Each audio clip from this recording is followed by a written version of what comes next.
Ошондой эле азыркы күндө дагы көпчүлүк Шейх Мухаммед ибн Абдул Вахабтын дааватыны жек көргөндөр, аны жамандагандар эмне?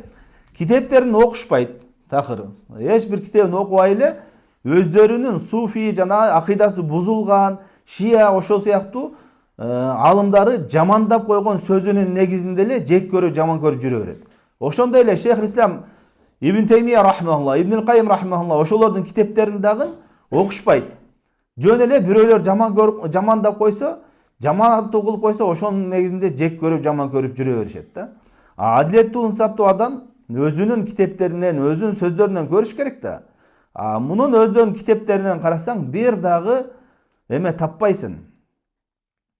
Каршылаш Ахли Сунна вал Жамааттын жолуна каршы нерсе таппайсың да.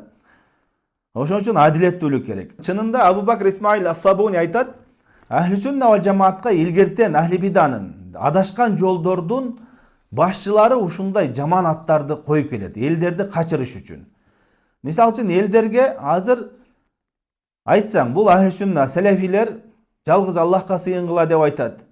Аллахка ширк кылбагыла деп айтат. Пайгамбарыбызды ээрчигиле деп айтат. Бидат кылбагыла деп айтат десең, анда жакшы эле нерсе айтат турбайбы деп айтат да. Чынбы, акылы бар адам ал туура эле нерсе. Аллахка сыйынышыбыз керек да. Анда кимне ташка сыйынмак беле деп айтат да. Пайгамбарды ээрчиш керек деп. Алар мындай деп айтпайт. Эмне дешет? Алар вахабилер, алар селефилер, алар мындай деп жаман аттарды коюп, ушинтип адамдарды качырышат. Бул илгертен Ахли Биданын, бидатчылардын жолу ушундай.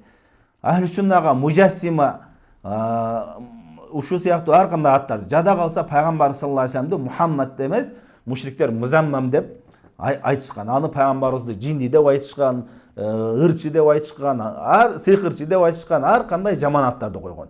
Демек, адашкан жолдогулардын эң негизги куралы ушундай. Ахли Сунна вал Жамаатка, туура жолдогуларга жаман ат коюп элди качыруу. Анткени чыныгы илими жооп бере турган болсо, илим менен кана карайлы деп такташа турган болсоң, эч кимиси туруштук бере албайт да.